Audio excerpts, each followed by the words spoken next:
What's going on? So, you saw the title. Secret, the not so secret secret to live in a healthy, happy, purposeful life, making all the changes you got to make. Sounds good. Sounds real good. It's not a secret. I mean, I feel like it's been talked about so many times in a lot of different ways, but I was thinking about it over the weekend actually. And acceptance. Everything starts with acceptance. That's it. Okay, well, so what? Accept my reality as it is right now, Tom? Really? Come on. I don't feel my best. I don't look my best. I don't have what I want. I'm not living a life that I want to be living. I don't have a job that I want to be living. Right, but how do you change that? How do you change that if you're constantly telling yourself how much you hate what you have? Right? I was thinking about it because it dawned on me that I was also sometimes still fighting and resisting some of my current reality, some of the things that were coming up for me. And there's so much freedom that you experience when you actually just accept things for what they actually are.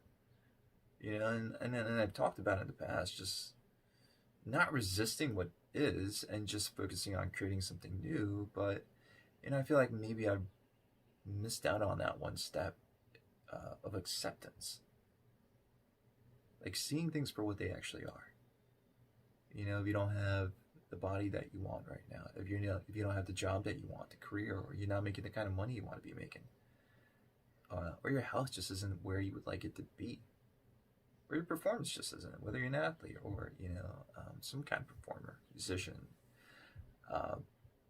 dancer. Acceptance is really about just coming to terms with where you are, coming to terms with the fact that you've actually played quite a big role in coming to where you are, right? Taking responsibility for where you're at. And it's not about beating yourselves up. It's not about becoming complacent at all. No, it's really just about saying, yeah, here's where I'm at, because it frees you up. Because now you just completely stripped away all of that energy that you were wasting in resisting what your current reality is. Every time you look in a mirror, maybe, and you don't like what you see, and you find yourself hating on yourself or really being mean to yourself and lacking that self-compassion, how about just accepting what you see, seeing it for what it is, and then creating the reality that you want to create for yourself, visualizing and really becoming deliberate and intentional about creating change. Not by fighting your current reality, but first by accepting that that's what it is. And then, and only then, making deliberate attempts, taking steps forward, taking inspired action. That's the key thing, is just taking inspired action. Because busyness in and of itself, taking action for action's sake, is not the answer at all. Never is. In fact, we waste a lot of time being busy versus taking the right steps. And sometimes that's just what's required of us, is just finding the time, the stillness, and the peace of mind, the quiet. You've heard me talk in the past, like my personal philosophy around life really is condensed into what I call my triple arrows, right? My three S's. Silence, stillness, and solitude. You have to create that. You have to cultivate that. You have to make that a daily practice, so that way you can start to become more conscious of what your internal processes are like, what your thoughts and feelings are like, what's coming up for you all the time. Because if you're not aware, well, you're not changing anything. Because first you also have to create awareness around what the circumstances and the environment and the people that helped create your current reality. Now, ultimately, it's on us, right? It's on us to change our lives, to direct our lives. It's on us to also take responsibility for the fact that we've allowed other people, other voices, and external influences to shape our current reality. That's on us. So taking personal responsibility is also a key thing here. But accepting, really, ultimately, that we've allowed for things to come and be and manifest the way they have, but also realizing that we have the power to then create the kind of life that we want and make the changes we want to be making. Right? So how do we do that? Well, again, accept what is. Accept what is. Stop fighting it. Stop resisting. Stop wishing it was otherwise. Okay, just accept it. This is what I created for myself. Whether or not I intended it, this is what I created. Now I need to create and start cultivating a greater sense of mindfulness, of mindful awareness. Let me start to actually notice what I'm thinking. Let me start to actually notice what I'm feeling. Let me see what's actually currently operating underneath my subconscious. In my subconscious. Well, underneath my conscious. In your subconscious. What operating system are you running? Or did you come up with, grow up with messages and images of lack and scarcity from your family, from your parents? Or for that matter, did you grow up in an environment that was just not healthy? And that just became your default, right? And, and of course that's something that we don't always have control over. We don't control our environments external of us, but we do control our internal environments, which can then shape our external environments down the road. Growing up, up until age 7, you've heard me say this 1,000 times now, we're just downloading information all the time. And that shapes our beliefs. And those beliefs shape the choices that we make. The lives that we're living right now is a result of that. It's just an accumulation of thought patterns and habits, right? We're constantly thinking the same thoughts, believing the same things, engaging in the same behaviors as a result of them, taking the same actions. Well, we're just continually perpetuating the same reality. We can't create a new reality until we change ourselves and change that internal wiring, change that internal operating system, right? So first we have to become conscious of it, become aware of what's there. Aware of what's there. I like that. Wordsmith. But we got to become mindfully aware of what our current internal reality is, because that's what's shaping our external reality. So, of course, engaging in practices that require silence and stillness and solitude. Finding ways and opportunities, even if it's just 10, 15 minutes a day, ideally maybe 20. I try to do 20 minutes in the morning, 20 minutes in the afternoon, or in the evening, right? Just cultivating a practice around meditation or mindfulness. And it could be many different things. Obviously, not everything works for everyone. Right? I mean, part of what I do with a lot of my clients is just helping them find practices that work for them. Sometimes it's like a moving meditation. Sometimes we just need to move our bodies. Sometimes, some people love sitting down in quiet. I do.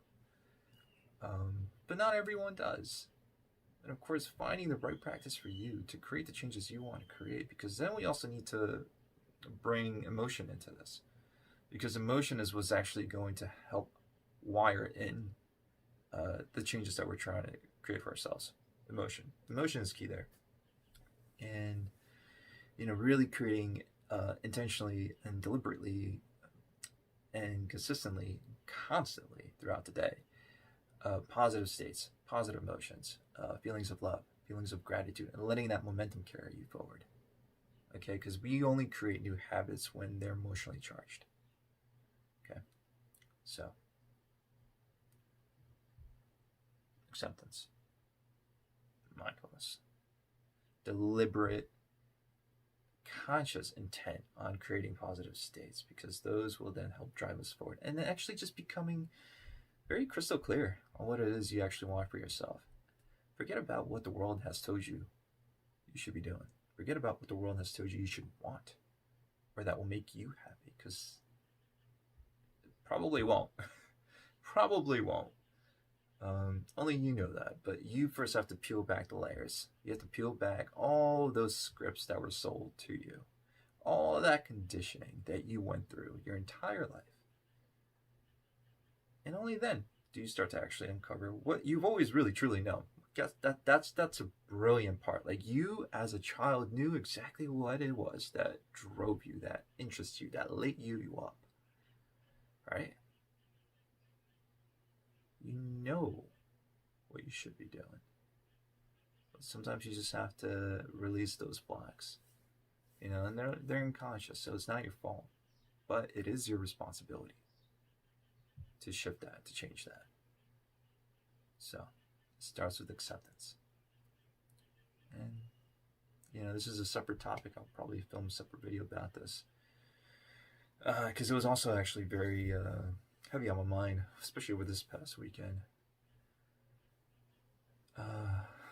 Self-love, right? Accepting yourself, and like really knowing on a deep level how truly worthy you are, how truly amazing you are. Each and every one of you. I'm speaking to each and every single one of you, because the world has sold us on so many lies. Every single one of us, every single one of you is so damn beautiful, so damn worthy. You deserve to have everything you want and so much more. And we don't allow ourselves that. And in fact, for me, helping others live a life of purpose and meaning is one of the most important things. And I realized that you can't do that unless you give yourself permission to do that. And the only way you're going to give yourself permission to stop listening to the world and start listening to your own internal being, your heart, is by first actually loving yourself enough to care what your heart wants, what you truly want. Loving yourself enough to say yes to yourself and no to everyone and everything else. So acceptance. Accept yourselves, love yourselves. And your life will really start to change so much. And that's really what I'm honestly going to spend my life doing for myself and for everyone else. Because honestly, it's so sad to see people live lives they're not happy with. 80% plus statistically just don't like the work they do. They hate waking up every morning and doing the jobs they took on. Or, they've spent so much time on education and so much money learning and pursuing these degrees and these letters and all these different things that they're realizing are just absolutely empty for them individually. It's your life. It's your life. Live it. Live it. Like, that is my dream for you. Live it. First, just take some responsibility. Accept things as they are right now, because that's the only way that you're going to be able to start to create something new, something better. So stop resisting it. Accept it. Start loving yourselves. And give yourselves permission to really pursue what you want to pursue. And with that, guys, honestly, I just want to wish you a beautiful day. Much, much love. And peace.